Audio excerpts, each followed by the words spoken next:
In our last session, we read a letter from a man who promised to work a special shift in the store of a friend, but when his friend became controlling on the day of the shift, perhaps even abusive, the man left the store, thereby breaking his promise to his friend.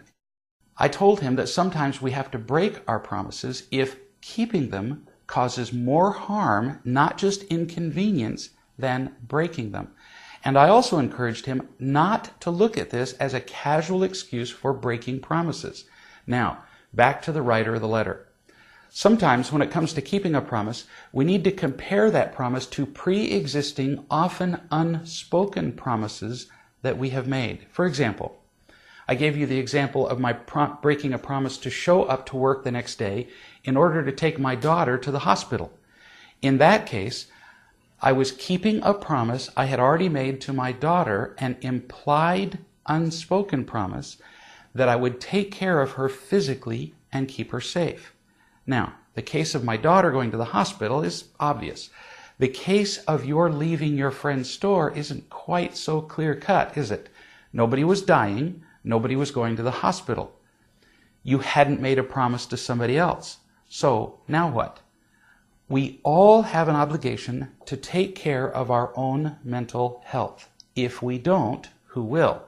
In essence, we make a promise to take care of ourselves. So, if we make a promise to someone to do something and then we realize that it will cause serious harm to us psychologically, why would we keep the promise to the other person? Nothing is worth the harm to ourselves. Now, we have to be very careful not to use this as an excuse.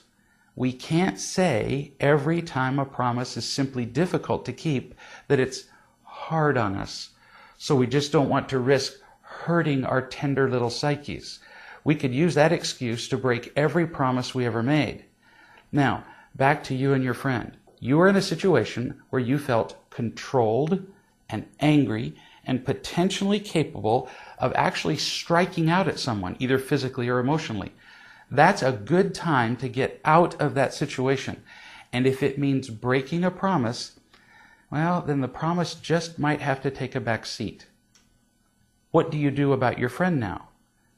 Don't avoid him. Ask for a time to talk to him. And tell him that you were just in a bad place that day. You were just incapable of finishing the shift, and you regret that it caused him a lot of inconvenience. Notice that you're not addressing his behavior at all. Now, does that mean that he was blameless? No, not at all. I'm sure he was just as controlling and ugly as you say, but he simply won't be able to hear that from you. So, tell the truth about your part. If you were perfectly loving, his behavior would not have bothered you. So tell the truth about that in language he can understand. You just tell him that it was your fault, and you apologize. And then you'd never accept an offer to work for him again, because you already know you can't handle it. When you're not capable of being loving, just recognize it, learn from it, and move on.